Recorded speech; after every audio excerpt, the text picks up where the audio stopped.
હવે એમાં આ વરઘોડા શબ્દ જે છે એ વરઘોડા શબ્દનો ઉપયોગ ક્યારેય ગુજરાત પોલીસ કરતી નથી. વરઘોડા શબ્દનો પ્રયોગ ક્યારે પણ ગુજરાત પોલીસ અથવા ઇન્વેસ્ટિગેશનના પેપર્સમાં થતી નથી. અને વરઘોડા કરવાની પ્રથા, એ જે વરઘોડા શબ્દનો ઉપયોગ છે એ મોટા ભાગે પ્રેસ અને મીડિયાથી આવેલી એક શબ્દ છે.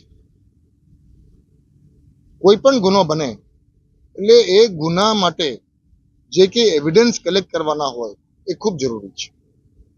અને એવિડન્સ કલેક્ટ કરવા માટે અમુક પ્રક્રિયાઓ અપનાવવાની હોય છે. અને એમાં reconstruction of scene of crime, I repeat, તમે લોકો મોટા ભાગે લોકો એને વરઘોડા કહેતા હોય છે, પણ it is actually A reconstruction of scene of crime two collect evidence. અને તપાસની સમગ્ર પ્રક્રિયામાં આ રિકન્સ્ટ્રક્શન ખૂબ મહત્વની બાબત છે.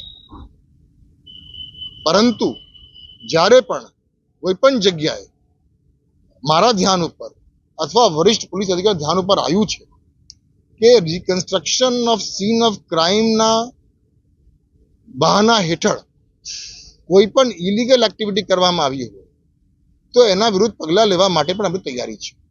પરંતુ ધીસ ઇઝ વન વર્ડ, આ એક શબ્દ છે વરઘોડા કાઢવાનું. એ વરઘોડા કાઢવાનો પ્રયોગ અમે લોકો ક્યારેય કરતા નથી અને વરઘોડા આપણે ક્યારેય કાઢતા નથી. આપણે ફક્ત reconstruction of scene of crime કરીએ છીએ, જે એક લીગલ પ્રક્રિયા છે.